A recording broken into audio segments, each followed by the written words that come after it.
it was St. Patrick's Day, and we were painting these 4-leaf clovers, these big cardboard cutouts of 4-leaf clovers, bright green, and she came up to me holding hers, and she said, Andrea, I'm going to need some help holding my, painting my broccoli.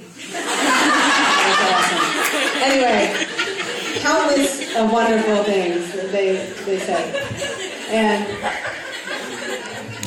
this was the most common. It's interesting, I went through all different, I shaved my head when I worked there. Not for any gay reason. We were protesting, everybody as part of this group, we were protesting war. God, it's sad that I have to say a war instead of the war, but we were protesting a war and we all shaved our heads. Anyway, so, anyway, I got something in my throat.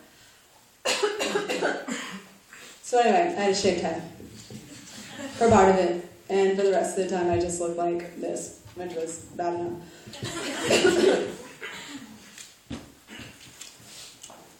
I need to make sure this thing is gone before I start talking.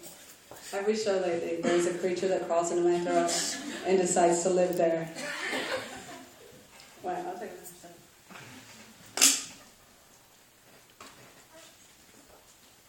Still baby sounds. I love it. Okay. Are you a boy or a girl? He asks, staring up from the all 3 feet of his pudding-faced grandeur, and I say, Dylan, you've been in this class for 3 years and you still don't know if I'm a boy or a girl? Well, then at this point, I really don't think it matters. Do you? No. Can I have a push on the swing? And that's the thing. Oh, wait. God, how am I messing up the words? Can I have a push on the swing? And that's the thing. I have to do that over again. What's so funny about this is, like, when I was reading my first poem, throughout it, I kept blipping the words, and I only ever blip my words when I'm about to start bleeding, and or what do you all call it here? Start your period? Yeah, whatever. I'm on my moon. I'm about to start my moon. I'm getting too gross for some of you. I can see your faces. Don't think I can't see your face. Being totally grossed out by me.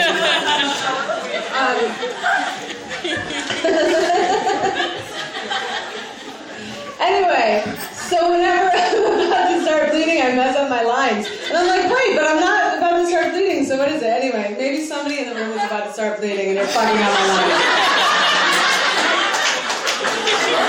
That's okay.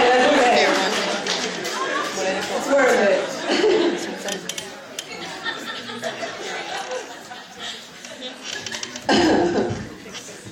Okay, let's see if I can do this.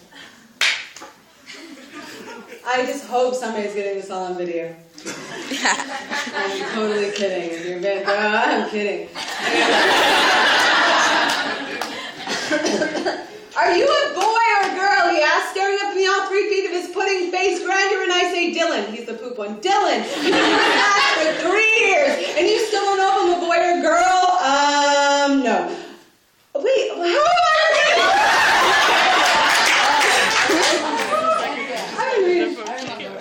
And it happens every day. Yeah. And it happens every day. This happens every day. Thank you so much. That is so sweet.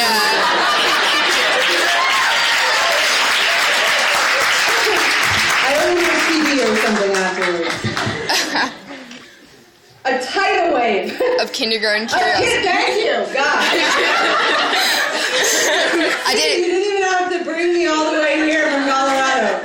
A tidal wave of kindergarten curiosity rushing straight for the rocks of me, whatever I am. In the classroom, we discussed the Milky Way galaxy, the orbit of the sun around the Earth, or whatever. Jupiter, Saturn, Mars, and kids, do you know that some of the stars we see when we look up in the sky are so far away, they've already burned out? What do you think of that? Timmy, my mom says that even though you got hairs that grow from your legs and that the hairs on your head were short and pokey and that you smell really bad like my dad, that you're a girl. Thank you, Timmy. And so it goes.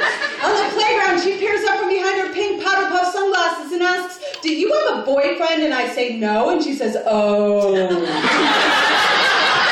Do you have a girlfriend? And I say no. But if by some miracle 20 years from now I ever finally do, then I'll definitely bring her by meet you. How's that? Okay, can I have a push on the swing? And that's the thing. They don't care. They don't care. Us, on the other hand. My father sitting across the table at Christmas dinner, gritting his teeth over his still full plate, his appetite ripped away by the intrusion of my haircut. What were you thinking? You used to be such a pretty girl. College boys drunk and screaming, leaning out the window of their daddy's SUVs. Hey, are you a faggot? You're a dyke. And I wondered what would happen if I met up with them in the middle of the night. Then, of course, there's always this somehow not quite bright enough fluorescent light of the public restroom. Sir, do you realize this is the ladies' room? Yes, ma'am, I do. It's just I didn't feel comfortable sticking this tampon up my penis in the men's room. But the best are always the parents at the market. The mother sticking up her nose and pushing aside her child's wide eyes, whispering, "Don't stare, it's food." And I want to say, listen, dude, the only rude thing I see is your paranoid parental hand pushing aside the best education on self that kid's ever going to get with your pinks and blues, your boy go rules. So why don't you take your macho and shove it in that car with your wife's fucking issue of Cosmo? Because tomorrow I start my day with 28 miles and know a hell of a lot more than you. And if I show up in a pink Philly dress, those kids won't love me any more or less. Hey, are you a boy or a... Oh, never mind. Can I have a push on the swing? And someday, y'all, when we grow up, it's all going to be that simple. Thank you.